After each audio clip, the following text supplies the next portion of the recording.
Сейчас мы с вами находимся на участке реки Лена у Табагинского мыса, где проводятся мероприятия по ослаблению прочности льда. Это необходимо для снижения вероятности затора во время начальной стадии ледохода.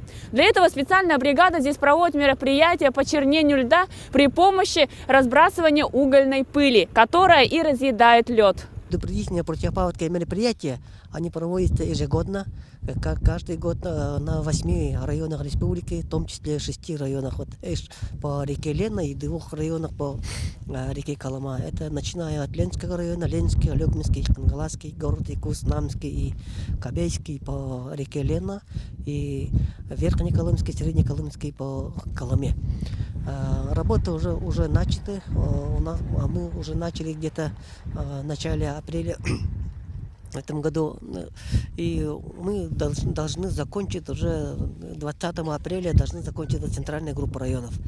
А северная группа районов мы должны закончить в начале мая. У нас было 2 участка, это Кангаласский мыс и Табагинский мыс.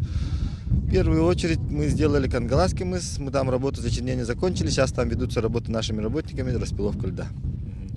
И вот мы сегодня должны закончить Табагинский мыс. Вот работы ведутся в 3 этапа. Это расчистка снега, потом завоз материала и, как вот видите, это разбрасывание угольного пыли. Это зачернение, она притягивает к себе лучи солнца. И вот из-за этого, получается, она съедает лед, и лед становится тоньше. Ну, примерно мы рассчитали, где-то 70% льда она съедает.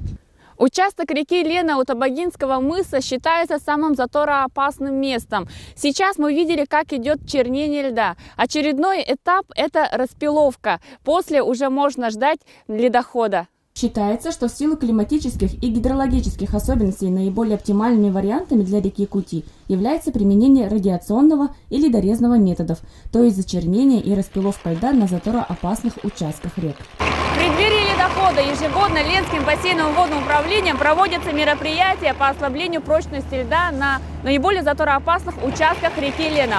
Мы видели, как проводились работы по чернению льда на участке реки у Табагинского мыса. Сейчас мы находимся на очередной территории, это переправа Кангаласы. Здесь специалисты проводят стадию распиловки льда. Ежегодно толщина льда меняется, и здесь, как мы видим, толщина льда составляет 120 сантиметров.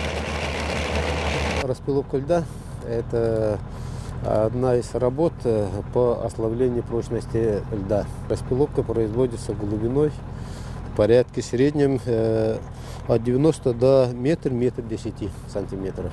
Этот участок именно считается затороопасным, потому что с одной стороны песок ближе появился, поэтому в этом участке вот эта работа ежегодно проводится. Это где-то в течение уже больше 10 лет проводится эта работа. Это необходимо для того, что при интенсивном движении льда именно в этом участках вот это ослабление льда дает местные передвижки.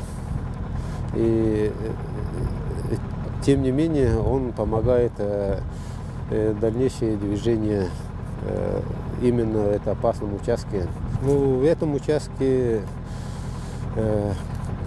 где-то в течение 8 дней идет эта работа полностью. Это первый участок есть, второй участок есть. Первый участок полностью распилен, он 5 ромбиков, это 5 километров. А тут 8 ромбиков, это 8 километров.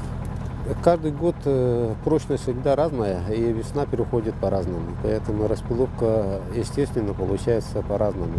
В этом году, видите, раньше дождь пошел, поэтому прочность льда уже другая, поэтому распиливать уже тяжеловато.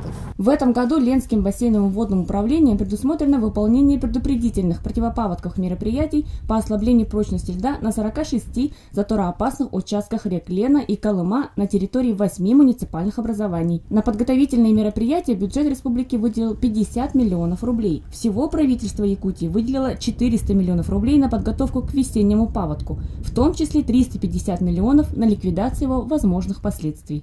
Надежда Ефимова, Николай Необутов, Иван Тайтонов, ЯСЯ.